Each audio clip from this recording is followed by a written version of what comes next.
আসসালামু আলাইকুম প্রিয় শিক্ষার্থীরা। এখন তোমরা কমপ্লিটিং সেন্টেন্সে থার্ড কন্ডিশনের ব্যবহার শিখতে পারবা।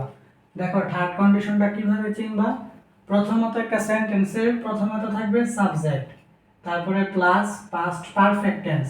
দেখো যে লেখা আছে, তারপরে প্লাস থাকবে কি সাবজেক্ট প্লাস উড হ্যাভ অথবা কুড হ্যাভ অথবা মাইট হ্যাভ প্লাস ভার্ব 3। এখন এই জায়গায় তোমাদের একটা সেন্টেন্সের মধ্যে প্রথমেই থাকবে ইফ। এই ইফ দেখেই তোমরা বুঝবা এটা হচ্ছে একটা কন্ডিশন। এখন তোমরা সেন্টেন্সের প্রথমে ইফ দেখে বুঝবা এটা কন্ডিশন, কিন্তু কোন কন্ডিশন।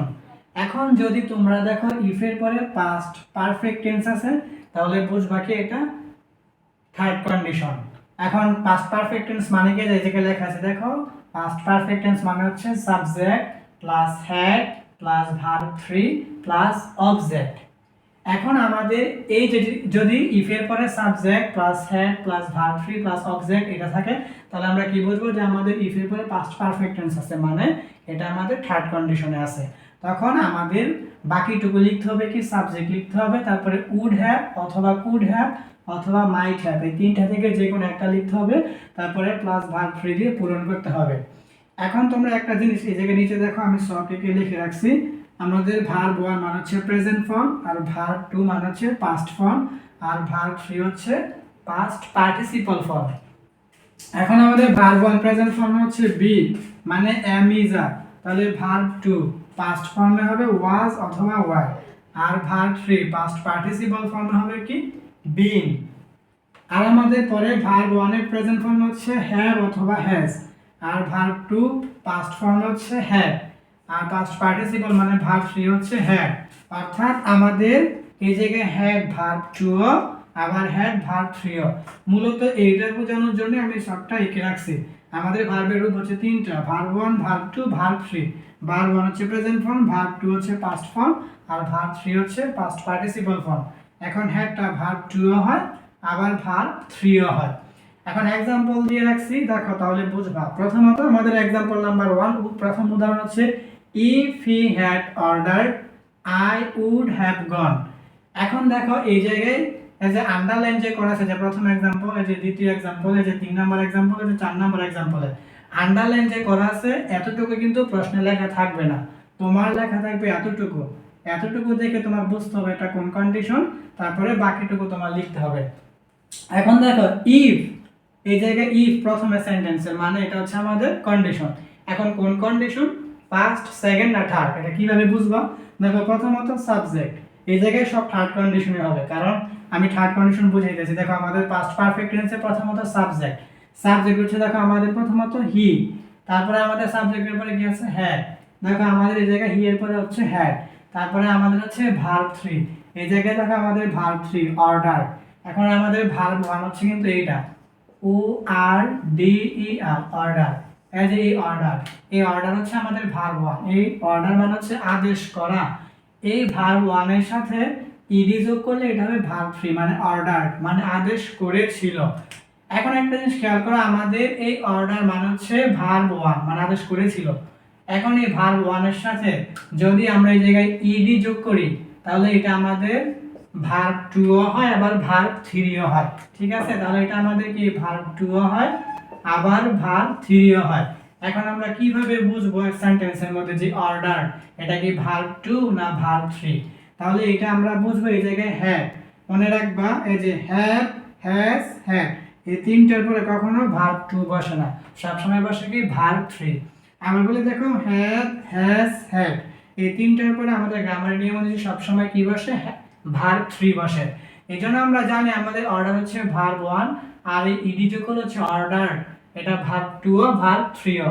কিন্তু এই জায়গায় যেহেতু আমাদের আগে হ্যাড আছে, আমরা জানি হ্যাভ হ্যাজ হ্যাড এগুলোর পরে ভার্ব 3 বসে, এর মানে এই অর্ডার হচ্ছে ভার্ব 3। ঠিক আছে, এই অর্ডার মানে হচ্ছে আদেশ করা, এই অর্ডার মানে আদেশ করেছিল। তাহলে আমাদের ইফ আছে, তারপরে সাবজেক্ট আছে, তারপরে হেড আছে, তারপরে ভার্ব 3 আছে, এর মানে আমরা বুঝছি এটা পাস্ট পারফেক্ট টেন্স। তাহলে পাস্ট পারফেক্ট টেন্স আছে ইফ এর পরে, তাহলে এটা আমাদের থার্ড কন্ডিশন। এখন থার্ড কন্ডিশনে এতটুকু কি লেখা থাকবে না প্রশ্নে, এই যে আন্ডারলাইন করা এতটুকু প্রশ্নে লেখা থাকবে না, তোমাদের কি পূরণ করতে হবে। এখন দেখো আমাদের কি প্রথমত সাবজেক্ট লিখতে হয়, একটা সাবজেক্ট হচ্ছে আই, তারপর উড হ্যাভ, কুড হ্যাভ অথবা মাইট হ্যাভ, এই তিনটা থেকে আমি এই জায়গায় উড হ্যাভ লিখছি, তোমরা চাইলে মাইট হ্যাভও লিখতে পারো, কুড হ্যাভও লিখতে পারো। তারপর দেখো ভার্ব 3, এই ভার্ব 3 হচ্ছে গন। এখন আমাদের ভার্ব 1 কিন্তু গো, এই যে গো, এই গো অর্থ যাওয়া, এই গো এর ভার্ব 3 হচ্ছে গন, ঠিক আছে। এই গো এর ভার্ব 2 হচ্ছে ওয়েন্ট, এই যে ওয়েন্ট, এই ওয়েন্ট হচ্ছে আমাদের ভার্ব 2, গো মানে যাওয়া, ওয়েন্ট মানে গিয়েছিলাম, আর এই গন হচ্ছে ভার্ব 3, ঠিক আছে। এই গো ভার্ব 1, ওয়েন্ট ভার্ব 2 আর গন ভার্ব 3। তাহলে এখন আমাদের এটা পুরোটা হচ্ছে if he had ordered, if যদি হি সে হ্যাড অর্ডার্ড মানে আদেশ করত, আর আমি উড হ্যাভ গন তাহলে আমি চলে যেতাম। তাহলে ইফ হি হ্যাড অর্ডার্ড যদি সে আদেশ করত, আই উড হ্যাভ গন তাহলে আমি চলে যেতাম, এটা সেরকম অর্থ। এখন সেকেন্ড एग्जांपल, 2 নম্বর উদাহরণ দেখো, if I had finished the work I would have gotten my payment. এখন এই জায়গায় দেখো প্রথমত সাব ইফ আছে, এর মানে আমাদের কি কন্ডিশন। এখন দেখো ইফ এর পরে আমাদের পাস্ট পারফেক্ট টেন্সের স্ট্রাকচারটা কি সাবজেক্ট, এখন সাবজেক্ট হিসেবে এই জায়গায় দেখো আই ব্যবহার করা হয়েছে। তারপরে আমাদের হবে হ্যাড, দেখো এই জায়গায় হ্যাড আছে। তারপরে ভার্ব 3, এখন দেখো ভার্ব 3 জায়গায় আছে ফিনিশড। আমাদের ভার্ব 1 কিন্তু finish, as a finish, ED না থাকলে ফিনিশ, এটা হচ্ছে ভার্ব 1 মানে শেষ করা।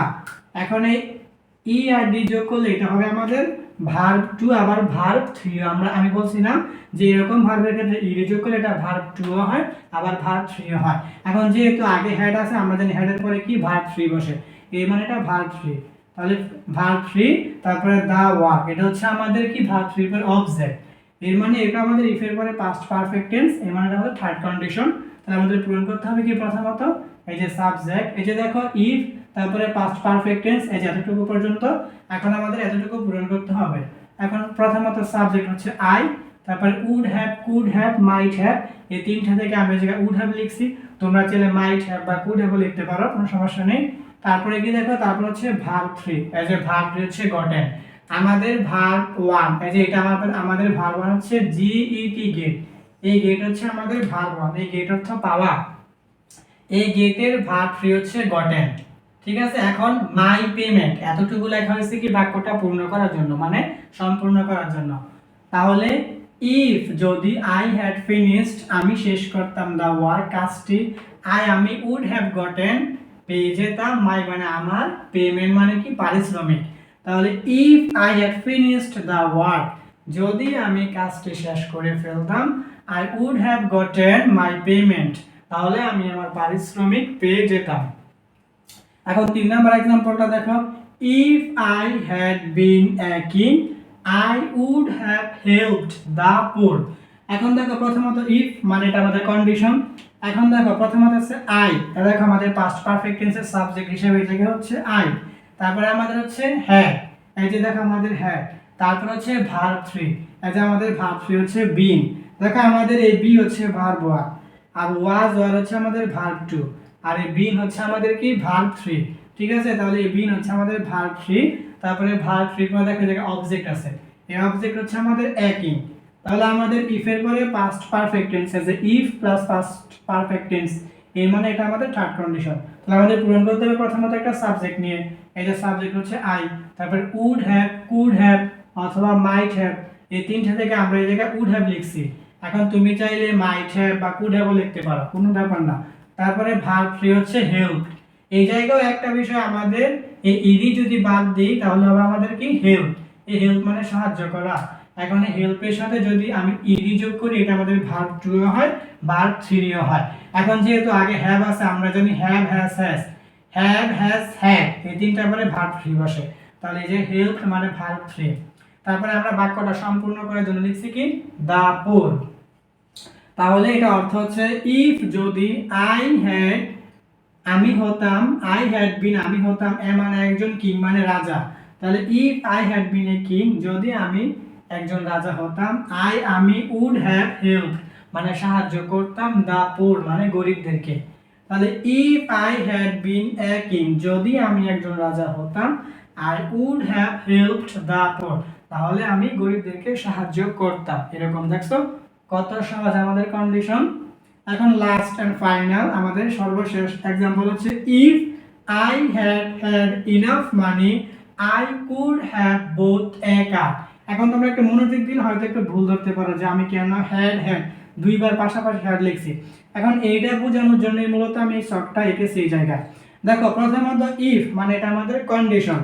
এখন দেখো ইফ এর পরে হচ্ছে আই, এই যে আমাদের পাস্ট পারফেক্ট টেন্সের হচ্ছে সাবজেক্ট হিসেবে এই জায়গায় হচ্ছে আই। তারপরে দেখো আমাদের হ্যাড, এই যে সরাসরি এই হ্যাডটা, তারপর হ্যাডের পরে হচ্ছে ভার্ব 3। এখন এই হ্যাডটা কিন্তু ভার্ব 3। দেখো এই শখের মধ্যে দেখো আমাদের হ্যাভ হ্যাজ এটা কিন্তু ভার্ব 1, আর এই হ্যাড কিন্তু ভার্ব 2, আবার এই হ্যাড কিন্তু ভার্ব 3। ঠিক আছে, হ্যাড ভার্ব 2 ও হয়, আবার হ্যাড ভার্ব 3 ও হয়। এখন প্রথমত এই হ্যাডটা কি হয়েছে আমাদের পাস্ট পারফেক্ট টেন্সের স্ট্রাকচার অনুযায়ী যে প্রথমে সাবজেক্ট, সাবজেক্টের পরে আমাদের হ্যাড বসতে হয় যে হ্যাড, তারপরে আমাদের কি ভার্ব 3 বসতে। এখন ভার্ব 3 হিসেবে জায়গায় হ্যাড ব্যবহার করা হয়েছে। তারপরে দেখো যে অবজেক্ট আছে, অবজেক্ট হিসেবে ব্যবহার হয়েছে ইনাফ মানি। তাহলে আমাদের যেহেতু এই জায়গায় পাস্ট পারফেক্ট টেন্স আছে ইফ এর পরে, এই যে if plus past perfect tense, তাহলে আমাদের এতটুকু পূরণ করতে হবে। প্রথমত সাবজেক্ট, সাবজেক্ট হচ্ছে আই, তারপরে উড হ্যাভ, কুড হ্যাভ অথবা মাইট হ্যাভ, এই তিনটা থেকে আমি এই জায়গায় কুড হ্যাভ লিখছি, তোমরা চাইলে উড হ্যাভ বা মাইট হ্যাভ লিখতে পারো। তারপর হচ্ছে আমাদের কি ভার্ব 3, ভার্ব 3 হচ্ছে দেখো এই জায়গায় বোথ। এখন দেখো আমাদের এই ভার্ব 1 হচ্ছে বি ইউ আই বাই, এই বাই অর্থ হচ্ছে ক্রয় করা, এই বাই অর্থ হচ্ছে ক্রয় করা। ঠিক আছে, এই বি ইউ ওয়াই এই বাই অর্থ ক্রয় করা। এখন এই বাই এর ভার্ব 2 হচ্ছে বোথ, আবার এই বোথই হচ্ছে ভার্ব 3। ঠিক আছে, এই বোথ ভার্ব 2 আবার ভার্ব 3 ও, কিন্তু এই জায়গায় ভার্ব 3 কেন? কারণ আগে হ্যাভ আছে, আমরা জানি হ্যাভ হ্যাজ হ্যাড এই তিনটার পরে ভার্ব 3 বসে। তাহলে হ্যাভ এর পরে যেহেতু বোথ মানে এটা ভার্ব 3। এখন বাক্যটা পুরা করার জন্য আমাদের এক আর লেখা হয়েছে। এটা কি অনেক কঠিন বিষয়? দেখো তো প্রথমত ইফ, তারপরে ইফ এর পরে এতটুকু হচ্ছে আমাদের পাস্ট পারফেক্ট টেন্স, তাহলে এতটুকু তো প্রশ্নে দেওয়াই থাকবে। ইফ এর পরে পাস্ট পারফেক্ট টেন্স, এটা তোমরা ওই পাস্ট পারফেক্ট টেন্সের স্ট্রাকচার অনুযায়ী বুঝবা, তা তুমি বুঝবে এটা থার্ড কন্ডিশন। এখন পরেরটা তুমি কি পূরণ করতে পারবা না? একবারে সহজই তো। প্রথমত সাবজেক্ট হিসেবে আই, তারপরে would have, could have, might have, এই তিনটা থেকে আমার এই জায়গায় উড হ্যাভ লেখা হয়েছে। তারপরে ভার্ব 3 হিসেবে বোথ, আর বাক্যটা সম্পূর্ণ করার জন্য হচ্ছে এক আর। তাহলে ইফ যদি আই হ্যাড আমার থাকতো, ইনাফ মানে যথেষ্ট, মানি মানে টাকা, আমি কুড হ্যাভ বোথ তাহলে ক্রয় করে ফেলতাম, এ মানে একটি, কার মানে গাড়ি। তাহলে ইফ আই হ্যাড ইনাফ মানি যদি আমার যথেষ্ট পরিমাণে টাকা থাকতো, I could have bought a কার তাহলে আমি একটি গাড়ি ক্রয় করে ফেলতাম। তাহলে আমাদের থার্ড কন্ডিশন, তোমাদের কমপ্লিটিং সেন্টেন্সের মধ্যে কন্ডিশন দিয়ে 4টা বা 5টা প্রশ্ন থাকে। এখন তোমাদের এই জায়গায় তোমরা প্রথমত দেখবা যে সেন্টেন্সের মধ্যে ইফ আছে কিনা প্রথমে, তারপরে ইফ এর পরে পাস্ট পারফেক্ট টেন্স আছে কিনা। যদি থাকে পাস্ট পারফেক্ট টেন্স তাহলে বুঝবে এটা থার্ড কন্ডিশন। তারপরে তোমরা কি করবে, এই সাবজেক্ট প্লাস উড হ্যাভ অথবা কুড হ্যাভ অথবা মাইট হ্যাভ প্লাস ভার্ব 3 দিয়ে বাকিটুকু পূরণ করে দিবা। তাহলে আমি এই স্ট্রাকচার দিয়ে এই জায়গায় 4টা एग्जांपल দেখিয়েছি, তোমরা এই স্ট্রাকচার দিয়ে 4000 एग्जांपल করতে পারবা। এটা অনেক সহজ।